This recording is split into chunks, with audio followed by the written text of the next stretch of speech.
Hi, I'm Jesse Griffiths. I am the chef and co-owner of Daidue Restaurant in Austin, Texas, and also the author of the Hog Book.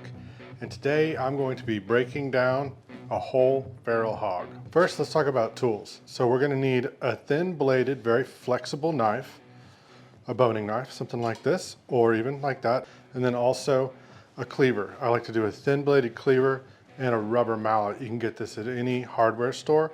And I like to use the cleaver and then hit it with the mallet. Okay, the first thing I want to do is remove any leaf fat or interior fat that's in the cavity here. And I'll just grip that and simply pull. And I can just generally pull all that fat right up. Next step, what we want to do is come in and we're going to remove these tenderloins, these two muscles right here. And I'm just going to cut along the spine on either side and then basically just pull them out.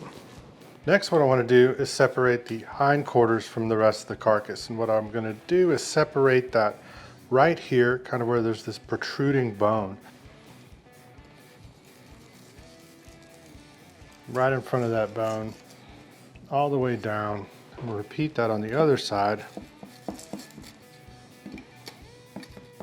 And then I'm going to come in and finish that cut with the cleaver.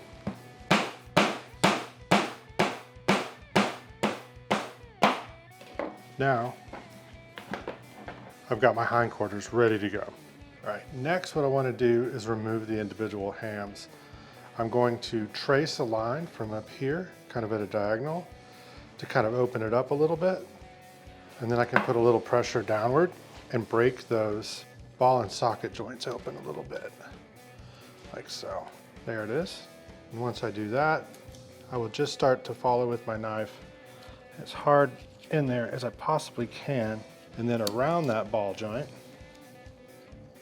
until I can get the whole thing off. And just follow the contours of these bones until you can get that ham free.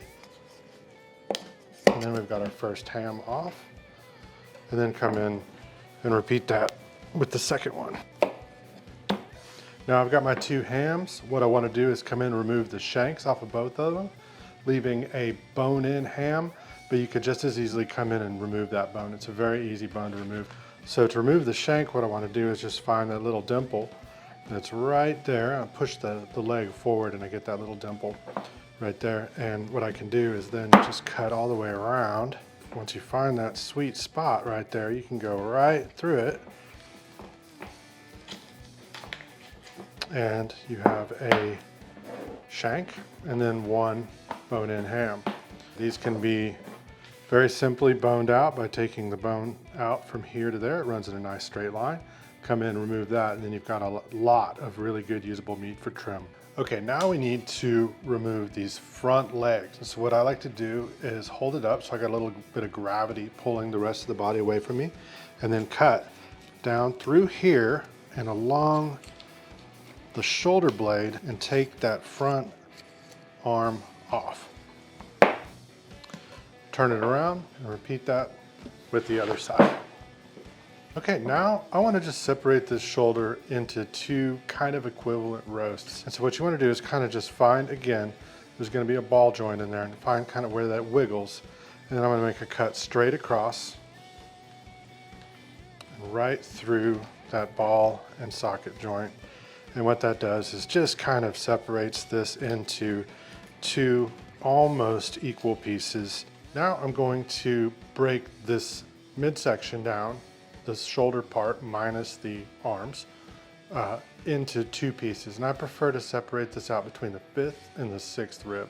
Okay, now I'm gonna come in and count ribs. 1, 2, 3, 4, 5, and 6. And between the 5th and 6th, I'm gonna mark that on each side. I've got that marking cut that I made in the cavity, and I'm just gonna take that and follow it all the way down and also all the way up down to the bone on both sides. Once I get down to the bottom and the spine, I'm gonna use my cleaver to come in and break that.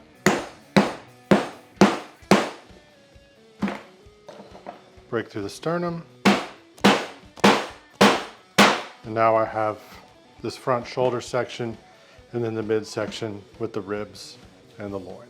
I've got my front section now. What I want to do is just take this nice little section of meat off the very top, off in one piece. And I'm going to kind of look for the curvature of the rib and come in and just draw almost a straight line and then trim that off and out in one piece. Flip it over. Again, I'm going to start at where the rib just starts to curve right there and come in and just remove that off.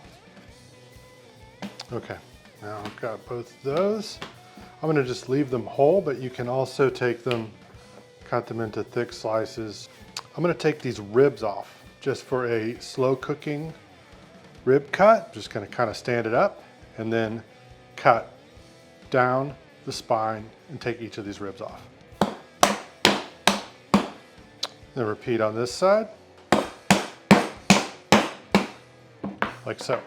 And just come in, finish that cut with my knife, and then I'm going to come in and trim any of these glands off. As you get up towards the neck on these hogs, you're going to get into a few glands, and I typically will get as many of them out as I possibly can. This one is just going to get back strapped. I'm going to pull the loins off, and then I'm going to trim these bellies off in one piece, and there's a lot of fun things we can do with that. I'm just going to run my knife straight down and pull that loin muscle off in one long piece. I'll just come down and cut along the entirety of that loin muscle. Now I'm going to come in and remove these ribs. Have a couple little holes in there, but let's see if I can get the whole thing off in one piece by just gliding that knife along those ribs like so. All right, we are all done here. Starting from head to ham, we have our copas, or the shoulder roast, this boneless shoulder roast that we cut, and those ribs we cut off the shoulder. The arm roast broken into two pieces, belly pieces, two nice back straps, two nice little tenderloins. We got a little bit of fat off this pig.